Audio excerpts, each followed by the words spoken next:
Au nom du Père et du Fils et du Saint-Esprit. Amen. Évangile de Jésus-Christ selon saint Matthieu.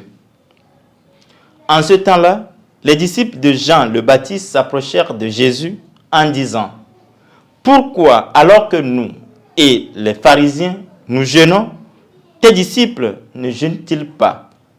Jésus leur répondit: « Les invités de la noce pourraient-ils donc être en deuil pendant le temps où l'époux est avec eux?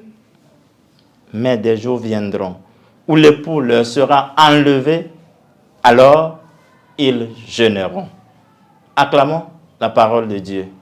Louange à toi, Seigneur Jésus.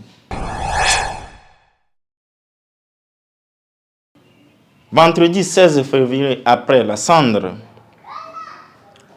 à la question des disciples de Jean le Baptiste sur le jeûne en présence ou en absence du Christ, deux attitudes s'observent.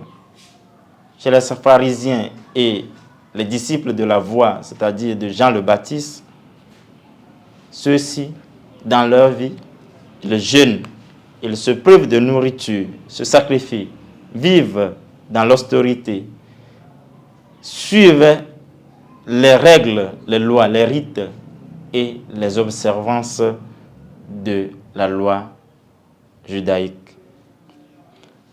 En présence du Christ, quand l'époux est là, ses disciples vivent dans la joie, sont épanouis, ne jeûnent pas, parfument leurs vêtements. Ils sont dans la joie de la fête. Ils présentent un bon visage. Dans notre marche à la rencontre de l'époux qui vient, quand l'époux de l'humanité pointe à l'horizon, c'est la fête. C'est le rayonnement d'une vie nouvelle. C'est l'amour qui prime, qui prend le dessus. C'est le règne du temps nouveau. Le carême ne signifie pas le temps de deuil, de lamentation, de damnation, de peur, de rigidité, d'austérité à outrance, de rancune, de défaite.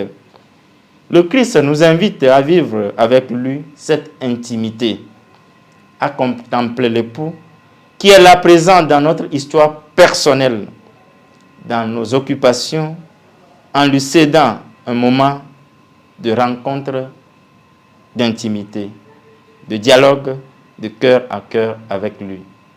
Voilà ce à quoi le Seigneur nous invite aujourd'hui. Le temps de carême n'est pas le temps de lamentation, mais de la lutte contre le mal dans l'attitude joyeuse du Christ, qui nous aide aujourd'hui et pour les siècles des siècles. Amen.